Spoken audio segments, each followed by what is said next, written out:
اللہ کے نبی نے فرمایا زندگی ایسی گزارو جیسے راہ چلتا مسافر. ہماری زندگی ہے پیسنجرز والی یا موونگ ٹریولرز والی. ہم نے تو آج زندگی مقیم بن کے گزار رہے ہیں. میں امریکہ میں رہتا ہوں, یہ میرا گھر ہے. میرے پیارو, ہمارا گھر امریکہ نہیں, ہم سب کا گھر قبر ہے, قبرستان. آج مسلمانوں نے دنیا کو دین پہ ترجیح دے دی. 23 گھنٹے دنیا میں گزرتے ہیں, 1 گھنٹہ مسجد میں مشکل سے گزرتا ہے. رمضان میں بھی مشکل سے 2 گھنٹے مسجد میں گزرتے ہیں. حالانکہ فرمایا جیسے مچھلی کے لیے پانی ہے ایسی مسلمان کے لیے مسجد ہے. حضور صلی اللہ علیہ وسلم نے ایک مردہ بکری اٹھائی کچرے سے, چھوٹے کانوں والی. کہا میرے صحابہ اس بکری کی اپنے مالک کے کیا حیثیت ہوگی؟ کیا یا رسول اللہ بڑی گندی اور ذلیل اور گھٹیا. کہا اس کائنات کے بنانے والے جس نے اس کائنات کو بنایا اس کے نزدیک اس کی حیثیت سے مردہ بکری سے بھی گھٹیا اور ذلیل ہے. میرے پیارو آج سب اس دنیا کے پیچھے دوڑ رہے ہیں. فرمایا مجھے اپنی امت کے فقر کا ڈر نہیں ہے. ڈر اس وقت کا ہے جب امت پہ دنیا چھوڑی جائے گی اور یہ ویسی اپنے آپ کو ہلاک کریں گے جیسے پچھلی قوموں نے ہلاک کیا. میرے پیارو ہمارے ہاتھ سے اسمارٹ فون گر جائے فرش پہ, سڑک پہ, ہماری کیا حالت ہوتی ہے بتاؤ؟ رات کو نیند آتی ہے؟ اسمارٹ فون گر گیا, اوے دل 10 دفعہ ہلتا ہے, 100 دفعہ ہلتا ہے. رات کی نیند غائب, ایک اسکریچ لگ گیا آئی فون پہ, رات کی نیند غائب ہو گئی. فون کو ہلا کے دیکھا ٹھیک ہے نا, کچھ ہے تو نہیں. حالانکہ فون تصویروں سے ویڈیو سے بھرا ہوا ہے, پھر بھی اتنی تکلیف. یہ قرآن ہاتھ سے گر جائے, اللہ کے رسول کے ناموں سے بھرا, کیا ہمیں تکلیف ہوتی ہے ایسی؟ سچ بتا دو, یہ تکلیف ہوتی ہے؟ ایسے چوم کے رکھ دیتے ہیں, کوئی بات نہیں. کبھی افسوس ہوا میرے ہاتھ سے اللہ کی کتاب گر گئی, میرے ہاتھ سے اسٹیو جاب کا فون گر گیا, ہوئے ہوئے میرا تو حالت ہوئی. میری رات کو فلیٹ سے نکلا, ایک ساتھی کی رات کو گاڑی چوری ہو گئی, وہ باہر نکلا, وہ گاڑی چوری ہو گئی. مسجد میں آیا اور رو رہا ہے. ان کا شاید اللہ یاد ہے, کہا نہیں میری گاڑی چوری ہو گئی. سلام پھیرا, جی گاڑی چوری ہو گئی. 1 مہینے تک گاڑی کا تذکرہ. کبھی فجر کی نماز چھوٹ گئی ہو, ہمیں کبھی افسوس ہوا ہے میرے پیاروں کہ میری تکبیر اللہ چھوٹ گئی؟ عائشہ رضی اللہ عنہا فرماتی ہیں اس کائنات میں جو کچھ ہے اس سے بہتر فجر کی 2 رکعت سنت ہے. کبھی ہمیں فجر کی فرض نماز سن کے افسوس ہوا, نیند اڑ گئی, آج میری نماز چھوٹ گئی. میرے پیاروں ہم یہ دنیا کی محبت نے ہمیں, اللہ کے نبی نے فرمایا جو دنیا سے محبت کرے گا اللہ اس کے دل کو اندھا کر دیں گے. فرمایا جو دنیا کو مقصد بنا کے زندگی گزارتا ہے اللہ اس کے حالات کو پھیلا دیں گے اور پریشانیوں سے اور مصیبتوں سے اس کی زندگی بھر دیں گے اور اس کو فقیر کر دیں گے اور دنیا کے لیے اس کو ذلیل کریں گے. اور جو آخرت کو مقصد بنا کے زندگی گزارے گا اللہ اس کے احوال کو جمع کر دیں گے, اس کے کاموں کو جمع کر دیں گے, اس کے دل کو غنی کر دیں گے اور کیا کریں گے؟ دنیا کو ذلیل کر کے اس کے قدموں میں ڈالیں گے. آج میرے پیارو ہمارا سب سے بڑا دشمن دنیا نہیں, دنیا کی محبت ہے. کشتی اور پانی ساتھ ساتھ ہیں. کشتی پانی سے اوپر ہونی چاہیے, اگر پانی کشتی کے اندر گیا کشتی ڈوب جائے گی. آج مسلمانوں کے اندر دنیا گھس چکی ہے میرے پیارو. ایک آدمی نے مولوی صاحب سے کہا مولوی صاحب میرے کنویں میں نا 4 کتے گر گئے ہیں, پانی پیتا ہوں وہ کیا ہوگا؟ کہا ناپاک ہو گیا. مولوی صاحب نے کہا کیا کروں؟ تو مولوی صاحب نے کہا اتنے ڈول نکالو 60-70. وہ نکال لیے, پانی پینے لگا. دوسرے مولوی صاحب نے کہا پانی ناپاک ہے. کہا عجیب مولوی ہو تم لوگ, ہم لوگ دین سیکھتے نہیں, مولویوں کو اڑانا شروع کر دیں. کہا عجیب مولوی ہو, وہ کہہ رہے ہیں اتنے ڈول نکالو, تم کہہ رہے ہو ناپاک ہے. تو کہا واپس ان مفتی صاحب کے پاس جاتا ہوں. مفتی صاحب سے کہا مفتی صاحب آپ نے کہا تھا وہ کتے پانی میں گر گئے تو آپ نے کہا اتنے ڈول نکالو, میں نے نکال لیا. مفتی کہہ رہے ہیں پانی ابھی بھی ناپاک ہے. کہا بھائی کنویں سے کتے نکالے. کہا کتے تو نہیں نکالے. تو جب تک یہ اندر سے کتے نہیں نکلیں گے نا میرے پیاروں, نہ نماز سے وعدے پورے ہوں گے نہ تلاوت سے وعدے پورے. نماز رزق کو کھینچتی ہے, ہماری نماز نے ہمارے رزق کو دبئی اور چائنا پہنچا دیا. نماز فحاشی بے حیائی روکتی ہے. ہم نماز پڑھ کے غیبت شروع کر دیتے ہیں اور بدنظری شروع کر دیتے ہیں. مجھے کعبے میں طواف میں ایک لڑکے نے کہا سعید بھائی میں نے آج 15 طواف کیے لیکن ظالم بدنظری سے نہیں بچ پاتا. میں نے کہا بھائی فیلڈنگ کی الگ محنت ہے, بیٹنگ کی الگ محنت ہے. تم نے فیلڈنگ کی محنت نہیں کی, کیچ کیسے پکڑو گے؟ تم نے طواف تو کیا لیکن یہ جو نظروں پہ بریک لگانے کی اس کی الگ محنت ہے, وہ تم کرتے نہیں. اور اگر طواف پہ تم بدنظری کرتے رہے تو پوری دنیا میں اس گناہ سے نہیں بچ سکو گے. یہ اتنا خطرناک جگہ ہے. اس لیے کتابوں میں آتا ہے جس نے احرام کے حالت میں کوئی گناہ کیا موت تک اللہ اس پہ ٹھپا لگا دیتے ہیں, یہ اس گناہ سے کبھی بچ نہیں سکے گا. بہت بڑی توبہ چاہیے, بہت بڑی. تو نماز احرام کی حالت میں غیبت کر دی, احرام کی حالت بدنظری کر دی, جھوٹ بول دیا میرے پیارے. تو پہلا دشمن دنیا کی, اس لیے تبلیغ میں نکالتے ہیں. آپ کو ایک آسان مثال بتاتا ہوں. اب یہ بارش ہوئی ہے نا بڑی شدید, میں پورا گیلا ہوں, جیکٹ پہنی, ٹھنڈ لگ رہی تھی. آپ کی مسجدیں بہت زیادہ ٹھنڈی ہیں تو میں ٹھنڈ مجھے لگ رہی تھی. اب گاڑی ان کی گیلی ہو گئی ہے, پانی آ گیا. اب جب ہم اس گاڑی میں بیٹھیں گے اس میں بدبو آئے گی جاتے, لیکن 10 منٹ بیٹھیں گے بدبو ختم ہو جائے گی. غلط کہہ رہا ہوں صحیح کہہ رہا ہوں بھائی؟ یہاں کے ٹوائلٹس تو بہت اچھے ہیں, اب ہمارے یہاں ٹوائلٹس میں جائے بدبو سے بھرے ہوتے ہیں, لیکن 10 منٹ آدمی بیٹھتا ہے پھر میسیجز چیک کرتا ہے, بدبو ختم ہو جاتے. کیوں کہ یوز ٹو ہو جاتا ہے بدبو کا. میرے ساتھ پرفیوم شاپ پہ چلیں, بہت خوشبو آئے گی. 2-4 پرفیوم چیک کی, اب خوشبو آنا بند ہوگا. کافی سونگو, خوشبو آنا بند. یہ تبلیغ کا کام کافی سونگنا ہے. یہ اس کفر اور شرک کے ماحول میں ہے. یہاں ایمان نہیں سمجھ میں آئے گا. ایمان کو اس ماحول میں سمجھنا ایسی ہے باتھ روم میں پرفیوم چیک کرنا, یا کون سا پرفیوم اچھا ہے, کچھ سمجھ میں نہیں آئے گا. ایمان کو بے ایمانی کے ماحول میں, تبلیغ والے کہہ رہے ہیں اس بے ایمانی کے ماحول سے نکلو. جھوٹ, غیبت, شرک, بت پرستی, فلاں پرستی, 360 بت, تو سب سے پہلے نکالتے ہیں اس ماحول سے. وہ کیوں اللہ نے اصحاب کہف پورے قرآن میں ایک سورت نکال دی. اصحاب کہف نے کیا کیا تھا میرے پیارو؟ انہوں نے اس گندے ماحول کو چھوڑا تھا شرک کے, اور پناہ لی تھی کا غار میں. کیوں؟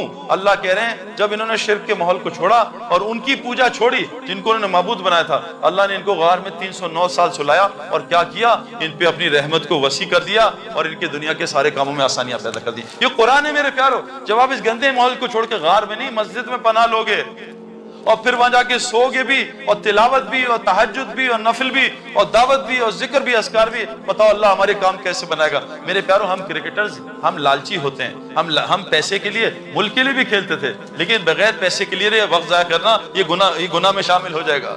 حضرت عمر فرماتے ہیں میں تمہیں 2 کاموں میں لگا دیکھوں, یا تو آخرت بنا رہے ہو یا حلال روزی کما رہے ہو. تو بھائی ہم پیسے کے لیے اگر نہیں کھیلیں گے تو شاید پکڑ ہو جائے, وہ تو مفتیوں سے پوچھنا پڑے گا. تو ہم جو ہے نا, ہم پروفیشنل لوگ ہیں, ہم پاگل نہیں ہیں. ہمیں تبلیغ میں کیا نظر آئے کہ اتنی بڑی دنیا چھوڑ دی میرے پیارے. اور میں ابھی فقیر نہیں ہوں, اللہ کے فضل سے ابھی یہاں 2 مہینے پہلے میچز ہوئے تھے 3, اور ایک پلیئر کو $1,00,000 ملے تھے. $1,00,000 چھوڑنا آسان کام نہیں ہے. ہمارے کئی لڑکوں نے چھوڑے, کیوں؟ کہ انہیں اس سے بہتر بہت جگہ مل رہا ہے. بھائی ڈالر کیوں کمانے ہیں؟ اس کی وجہ ہوگی نا, زندگی اچھی ہو جائے. ایک آدمی مچھلی پکڑ رہا تھا, تو ایک آدمی آیا ساتھ میرے جیسا احمق, کہا بھائی خیریت ہے, کیا کرو؟ کہا مچھلی پکڑ رہا ہوں. کہا اچھا یہ کوئی کام ہے؟ کہاں کام ہے. کہا کتنی پکڑتے ہو؟ کہا 1 گھنٹہ بیٹھتا ہوں. کہا کتنی مچھلیاں؟ کہا 20-25. کہا بس؟ کہا بس نہیں یار, بہت ہے, میرے 2 بچے میاں بیوی 10 کھاتے ہیں, 10-15 بیچ دیتے ہیں, گھر چلتا ہے. کہا اچھا تم کام بڑھا دو. کہا کیوں بڑھاؤں؟ کہا کام بڑھاؤ گے 8-10 گھنٹے مچھلیاں بڑھیں گی. کہا تو کیا ہوگا؟ کہا 100 مچھلیاں. کہا میری ضرورت تو 20-25 مچھلی ہے, میں 100 کیا کروں؟ کہا بیچ دینا. کہا اس سے کیا ہوگا؟ کہا چند دن بیچو گے, ایک فشرمین ساتھ ہائر کر لینا. کہا پھر کیا ہوگا؟ دونوں پکڑو گے 400 مچھلی آئے گی. کہا میری ضرورت تو 25-30 مچھلی میں پوری ہو, 400 کا کیا کروں گا؟ کہا بیچتے رہنا, ایک یاٹ خرید لینا. کہا یاٹ سے کیا ہوگا؟ کہا 500-1000 مچھلی آئے گی. کہا میری ضرورت تو 20-25 مچھلی میں ہو رہی ہے, میں 1000 کا کیا کروں گا؟ کہا اس کو بیچ دینا, ایک گھر بنانا, اے سی لگانا, بیڈ روم بنانا, زبردست بیڈ. کہا پھر کیا ہوگا؟ کہا پھر جب بیٹھے گا بڑی زبردست نیند آئے گی. اور رکھ کے ایک منہ پہ چماٹ مارا, کیونکہ ابھی بھی سو رہا ہوں, تو نے اتنا لمبا پروگرام مجھے سونے کا, ابھی سوئی تو رہا ہوں, اتنا لمبا پروگرام 10 گھنٹے 12 گھنٹے دبئی چائنا, کیا کرنا ہے؟ کھانا اور پکانا. اس کے لیے اتنی محنت میرے پیارے. ہمارا کیا مقصد کیا بنا ہے آج؟ مجھے تو افسوس ہوا یہاں کے ریسٹ روم رکھا ہوا ہے, گندے کمرے کا نام ریسٹ روم, یہاں جا کے ریسٹ ملے گا. یہ ریسٹ روم ہے میرے پیارے؟ یہ تو ریسٹ روم ہے, اس کو ریسٹ روم بنا دیا. ہماری سب سے پہلا مسئلہ اس دنیا کو نکالیں. اور دنیا پتہ کیسے نکلتی ہے, کیسے نکلے گی؟ بھائی موت کو کثرت سے یاد کرنے سے. میرے ایک دوست کو میں ملا کئی سال بعد, اتنی بڑی داڑھی, اتنی بڑی پگڑی, گھر سے ٹی وی غائب, تصویریں غائب. میں نے کہا بھائی کیا ہوا, خیریت ہے؟ تو اللہ نے فضل کر دیا. میں کہا بھائی یہ تو 2020 فضل ہوا ہے, اتنا ٹربو فضل میں نے نہیں دیکھا, کوئی اور چکر ہے. کہتا سعید بھائی آپ صحیح کہہ رہے ہیں, میرے سر میں شدید درد تھا اور درد ہوا تو میں نے دوائی کھائی, صحیح ہوا. ڈاکٹر کے پاس گیا, برین اسکین کرایا تو ٹیومر نکلا. ڈاکٹر نے کہا 6 مہینے بعد مر جاؤ گے. اور میں نے کہا یا اللہ بس اللہ اکبر, داڑھی سارے ریزر پھینک دیا, جلا دی. اے اللہ آئندہ داڑھی نہیں کاٹوں گا, یا اللہ ٹوپی کبھی نہیں اتاروں گا, یا اللہ نماز, تہجد, حج فرض, رمضان میں روزے پورے, اور ہر مہینے 2 عمرے, بچیوں کی شادیاں, اسپتال کو پیسے, مدرسوں کو پیسے. کہا سعید بھائی جتنے پیسے دیے جاؤں وہ 10 گنا. میں نے کہا یہ کہاں سے آ رہے ہیں, میں تو مرنے والا ہوں. تو کہا قرآن نے بتایا 1 دو گے اللہ 10 گنا دیں گے. لو جی اب 6 مہینے گزر گئے, میں ٹھیک ہو گیا, 7 مہینے 8 مہینے. اللہ کیا ہو گیا, میں تو مرنے والا تھا. میں ڈرا, میں نے 2-3 لاکھ روپے صدقہ دیا, 2-4 نفل پڑھنے گا, اللہ بچا لینا. ڈاکٹر کے پاس گیا, چیک اپ ہوا, ٹیومر تھا ہی نہیں. تو ڈاکٹر سے میں نے کہا کیا ہوا؟ کہا اس نے جا کے چیک کیا, کہا تمہاری رپورٹ کسی سے مکس ہو گئی تھی, تمہیں کینسر تھا ہی. اللہ نے انسان بنانا تھا, موت اندر ڈال دی. اگر ابھی آ کے اسرائیل کہتے ہیں کل مرنا ہے, کل آنا ہے تمہیں لینے, تو آدمی جائے گا اگر 1 منٹ ذرا بیوی سے ذرا باتیں کرو, نہیں بھائی یا اللہ یہ بس سجدے میں لے لینا, بس سجدے. میرے پیارو ہم موت کو بھول گئے. حضور صلی اللہ علیہ وسلم نے کیا فرمایا, جو دن میں 25 دفعہ موت کو یاد کرے گا اس دن مر گیا, اللہ شہیدوں کی موت اس کو دے گا. موت کو کثرت سے یاد کرنے سے دل کا رسٹ اترتا ہے, دل رسٹ ہو جاتا ہے جیسے لوہے کو پانی لگنے سے. اس کا رسٹ کیسے اترتا ہے؟ موت کو یاد کرنے سے اور قرآن کی کثرت سے تلاوت کرنے سے. ہمارا دوسرا دشمن کون ہے؟